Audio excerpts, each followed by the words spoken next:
Alors la team, je suis en retard et je suis vraiment pas à l'aise dans ma tenue. Genre, je sais pas comment dire, mais... Guys, arrêtez de mentir. Hybe voit les fans de BTS comme des vaches à lait. Vous pouvez aller vous faire... C'est pas défendable. Voir BTS IRL, genre c'est incroyable. Ils sont trop beaux. Pas 2 heures. Voilà, 1h14. Okay.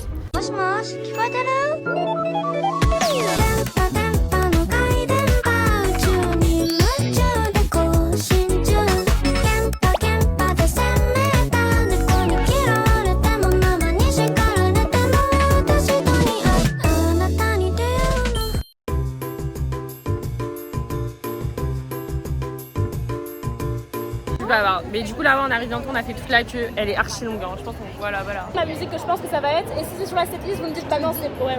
Ok. Est-ce que Dope c'est sur la setlist? Non. Ok alors ok.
Ah ouais, c'était prévu.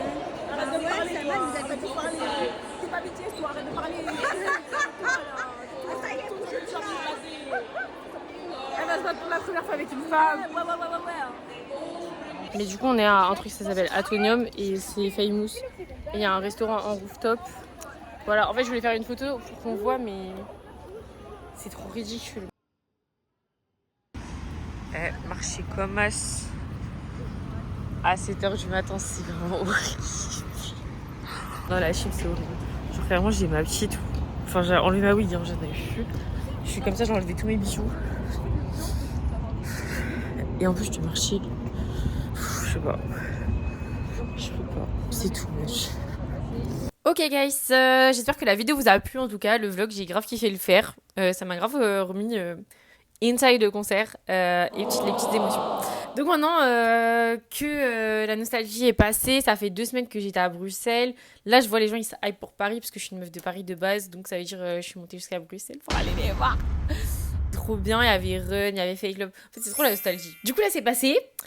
Et on voit beaucoup de concerts sur les réseaux sociaux. Comme tout le monde fait l'éloge du concert, comme quoi c'était le concert de leur vie, guys, arrêtez de mentir. Voilà, je suis une ancienne ARMY, je pense qu'il faut le dire aussi. Genre, j'ai arrêté de les écouter depuis qu'ils se sont américanisés. Parce qu'en vrai, il faut être honnête, ce comeback, genre, après le service militaire, c'est un peu une sacrée arnaque. Et je trouve que Hybe voit les fans de BTS comme des vaches à lait. Voilà. Quand on voit le prix des places, le prix du merch, le prix de ça. Stop! Guys! Du coup, je pense que c'est intéressant de faire une critique de mon avis personnel. Donc, soyez libres en commentaire de faire le vôtre aussi, pas de galère. Et aussi, j'alimente ça d'articles que j'ai lus sur l'analyse du marketing autour de BTS. Enfin, j'ai lu des articles de Forbes un peu qui parlaient du chiffre d'affaires qu'ils ont fait, des différents partenariats. Et du coup, l'article d'un mec que j'ai trouvé trop intéressant. Mais du coup, j'ai grave hésité à aller au concert parce que déjà, ils sont grave depuis qu'ils sont grave américanisés avant le service militaire, là, j'écoutais plus. J'écoutais même plus leur chanson et tout. Vraiment, je suis passée un peu à autre chose. Carrément, j'écoutais plus trop de musique après BTS, genre après la K-pop en général, parce que j'ai été vraiment in la K-pop. Aussi, il y a eu la collab de Vi. Voilà, Vi qui est mon bias. Vi qui collab avec Coca-Cola en 2025. J'avoue que je l'ai eu là, quoi. Enfin, et les gens qui le défendent encore aujourd'hui, en vrai, vous pouvez aller vous faire... C'est pas défendable. Ce n'est pas défendable. It's a grown-ass man. Il a presque 30 ans, le boug. Il a presque 30 ans. Voilà. Faut dire. Mais ma pote, elle a eu des places. Voilà, et du coup j'y suis allée, hein. We all have our flaws and all, you know. Et mon retour, je vais pas dire que j'ai été déçue parce que franchement, la moi de 14 ans qui écoutait BTS dans sa chambre à fond, qui avait des posters et tout, qui faisait les covers, elle a trop kiffé. Voilà, elle était en mode nostalgie à plein. Et même en tant qu'adulte, j'ai vachement kiffé le show, enfin c'était sympa. Ça chantait les vieux fan chants quand il y avait mic drop et tout. En vrai, c'était cool. Voilà, rien à dire. Mais quand même, ils ont pris mes sous. Et les réseaux, ils romantissent trop. J'aurais pas fait cet avis si des réseaux avaient été honnêtes face à ce show. Mais bon, on va commencer par les points positifs parce que you gotta be positive to be, you know, have a great energy and stuff. Alors, déjà, voir BTS IRL, genre, c'est incroyable. Ils sont trop beaux, ils sont bien habillés, ils font le fan service, les clins d'œil et tout. Franchement. J'étais faible. Kim Taeyong, même ça collab Coca-Cola. Quand je regardais à l'écran, j'étais en mode.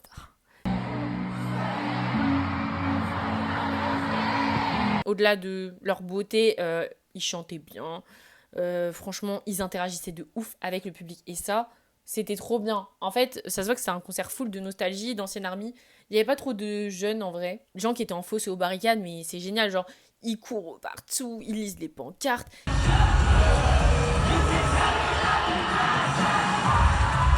Ils font des clins d'œil, ils font des pas de danse. Yavi, il a donné sa veste à une ARMY. Enfin, franchement, trop bien. Le fanservice était là, en tout cas. Sans être too much. Et la scène en 360 aussi, c'était trop bien. Nous, on vient pas à votre concert pour voir votre dos ou votre côté. Non, en 360, au moins, tout le monde voyait tout. Et c'était trop bien. Et dernier point, c'est aussi les danseurs. Ils dansaient trop bien. Genre, en fait, la mise en scène était incroyable. Les techniciens aussi, enfin, genre, le travail de fou malade derrière cette mise en scène. Voilà, point négatif ou petite vision critique du concert qui est nécessaire parce qu'en fait, il faut toujours avoir un peu de recul. Genre, ça fait 2 semaines, j'y pense. Enfin, je pense qu'il y a forcément des gens qui vont se reconnaître. Et n'hésitez pas à commenter la team. Parce qu'en fait, je veux trop vos avis. Parce que sur les réseaux, pour moi, BTS, c'est le concert de leur vie, alors que Bruno Mars existe. Je sors le vlog lundi. Parce que vu le prix de la place, en fait, c'est pas ok. Et je vais soulever 2 points. Donc déjà, la durée du concert. Carrément, je parlais avec une pote qui pensait que le concert durait 3 heures. Comment lui dire que ça ne dure même pas 2 heures. Voilà. Alors j'ai téléchargé la setlist après le concert pour me faire une idée parce qu'en fait c'est passé vite. 1h14. La team, la setlist dure 1h14. Le concert a commencé à 20h30, il a fini à 22h40. Sachant que du coup 1h14 de setlist, il y a eu un son ou deux en transition. Et après, ils ont parlé. Donc, en vrai, trop bien parler. En fait, là, c'est un peu un truc de la K-pop. En vrai, ils aiment bien parler et interagir avec les fans. Mais c'est pas OK, en vrai. Hein. Enfin, pour moi, ils sont 7. Leur dernière tournée, c'était à 7 ans. Ils ont fait là les trucs entre-temps. Ils ont une discographie de malades. Mais, genre, toute cette discographie par 2 sons mystères. Enfin, en vrai, c'est... Pour 1h14. Alors qu'ils sont 7, hein. La team, ils sont 7. Il n'y a pas d'excuses. Tous des solos de Jimin. En fait, ils faisaient tous des solos de fous malades. Il n'y en a pas un qui est sorti. Je trouve ça dommage parce que, en fait, ça montrerait un peu plus que simple, ouais, ils sont tous de retour et tous réunis, ça va être comme avant. Non, ça va pas être comme avant parce qu'en vrai, ils ont eu leur vie, ils ont fait le service militaire, ils ont grandi à leur manière en tant qu'artistes et en tant que personnes. Bah, en fait, montrez-nous ça sur scène, genre. Certes, le nouvel album, il mélangeait un peu tous les petits styles de chacun des membres, mais c'était pas assez en vrai. Et puis ça a duré 1h14. Moi, je trouve ça vraiment, c'est du gros foutage de gueule. En comparaison, le concert de Bruno Mars, la setlist dure 1h40, mais il y a 2 premières parties qui étaient genre de 30 minutes chacune, je crois. Alors qu'il est tout seul, hein. Enfin, il y a ses danseurs, il y a ses musiciens, et il y a eu Anderson .Paak à un moment, mais il est tout seul et il nous fait une setlist beaucoup plus longue. Et après, vous allez me dire, mais BTS, ils dansent. Bah là, ils ont pas dansé, la team. Voilà. C'est ma seconde critique.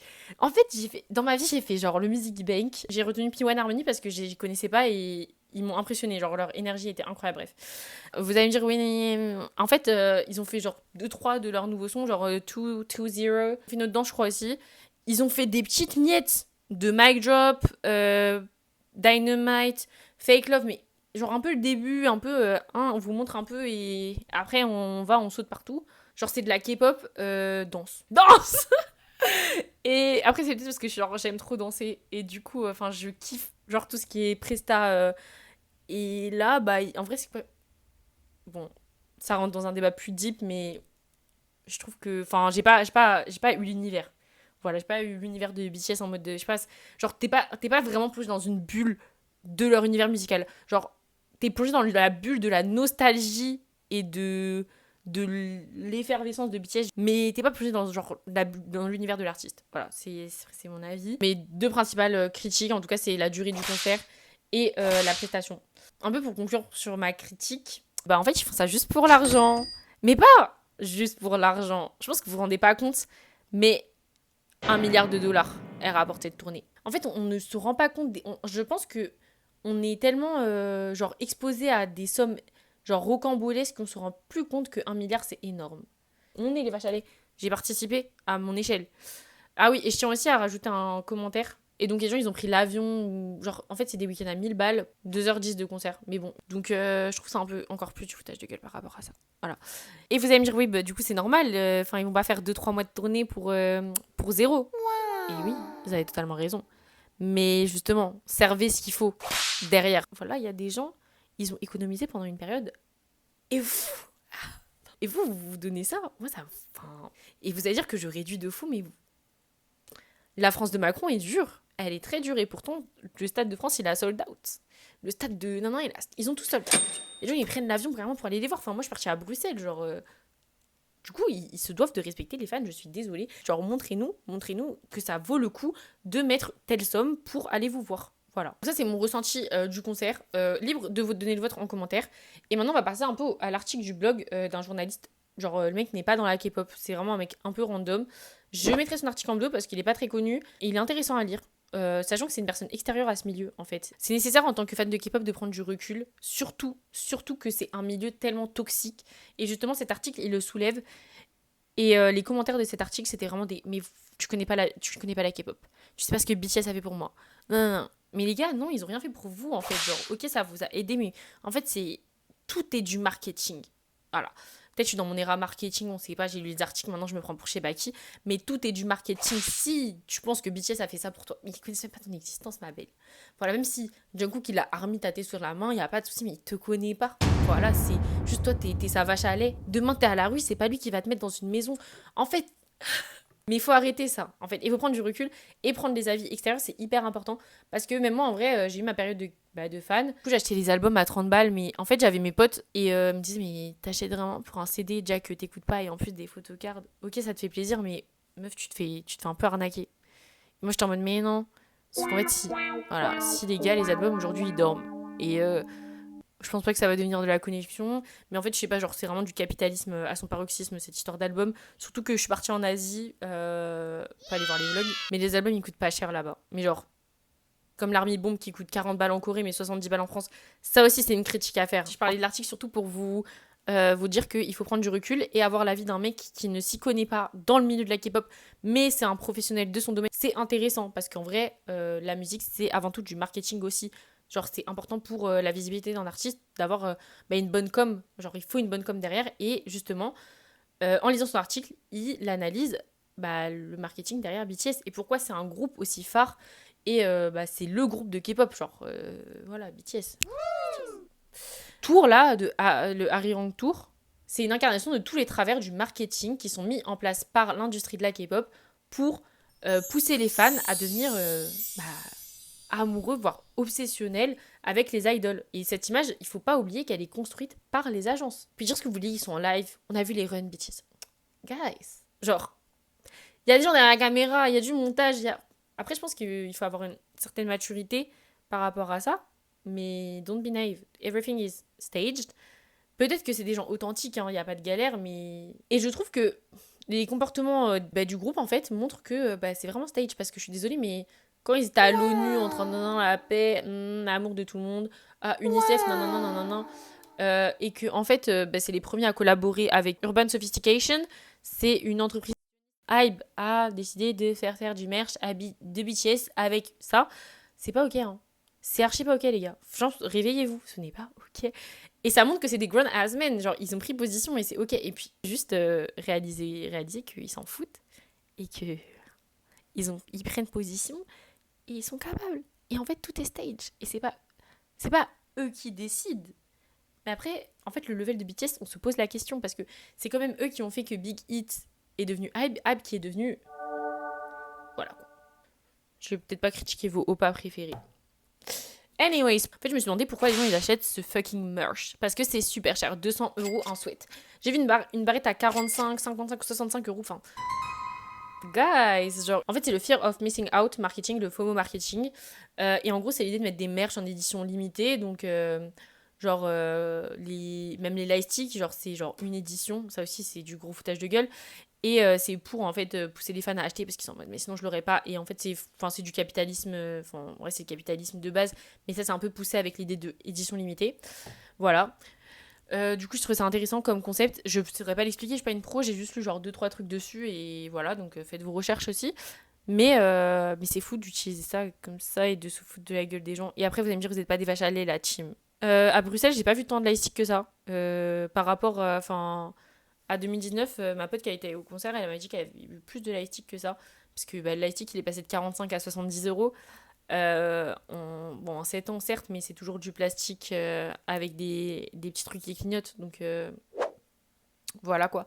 Et surtout qu'en Corée, c'est 40€ le lightstick. Pourquoi en France, c'est 70€ quand vous le faites venir en lot? En fait, il va falloir m'expliquer. Je ne comprends pas. Ceux qui font de l'éco et tout, dites-moi. Bref, du coup, c'est ce concept qui est utilisé pour vous faire dépenser tous vos sous pour du merch. Et ensuite, il y a le truc, ça c'est un peu le pilier de la K-pop et c'est un peu... je trouve ça tellement creepy. Genre, le parasocial relationship, ça existe partout. Hein. Genre, c'est fait un peu partout.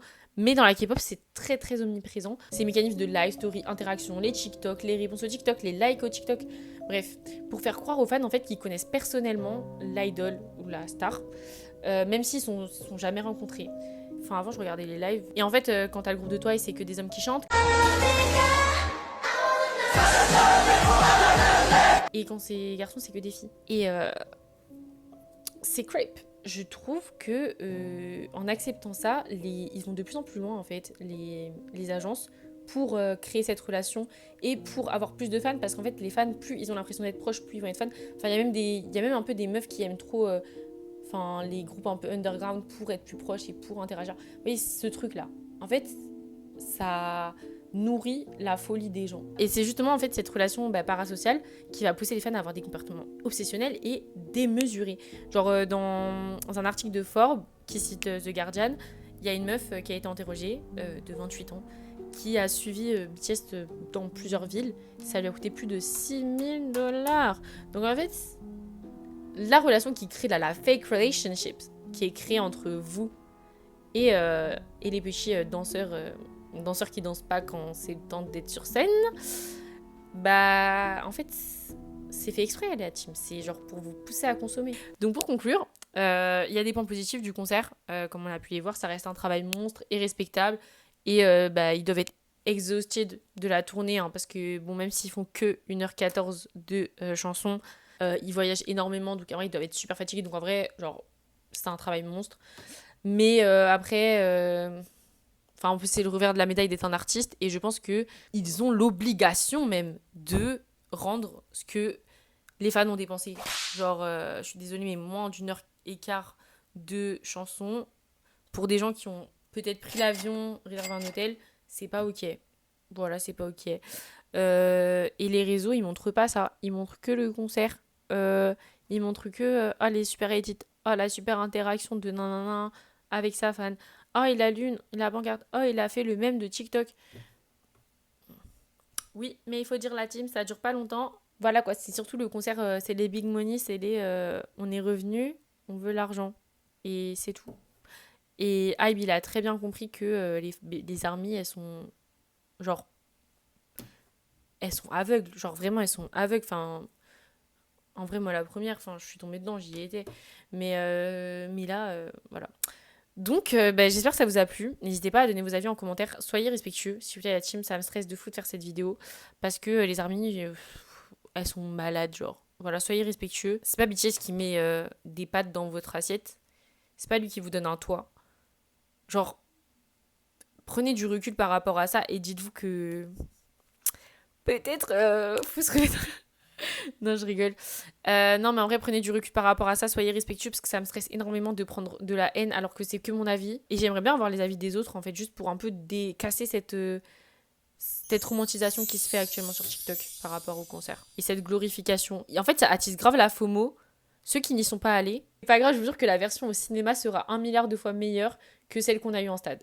Et rien que le cinéma, ça a duré 3 heures, je crois. Il y a eu des séances. Et vous serez moins déçus, peut-être, que moi. Oui, j'ai dit que j'étais pas déçue au début, mais un petit peu quand même. Voilà, du coup, je fais des gros bisous. Et j'espère vous revoir pour d'autres vidéos, pour les vlogs. Des vlogs de Laura en Corée, by the way, qui sont incroyables. Et d'autres vlogs arrivent très vite, notamment le vlog de Bruno Mars. Du coup, je vous fais des gros bisous. Et j'ai hâte de vous retrouver pour d'autres vidéos. Donnez vos avis. Si vous avez bien aimé, n'hésitez pas à liker. Partagez, mais pas partager sur Twitter, s'il vous plaît, j'ai peur. Et ni sur TikTok. Les gens de TikTok, ils sont méchants aussi. Voilà.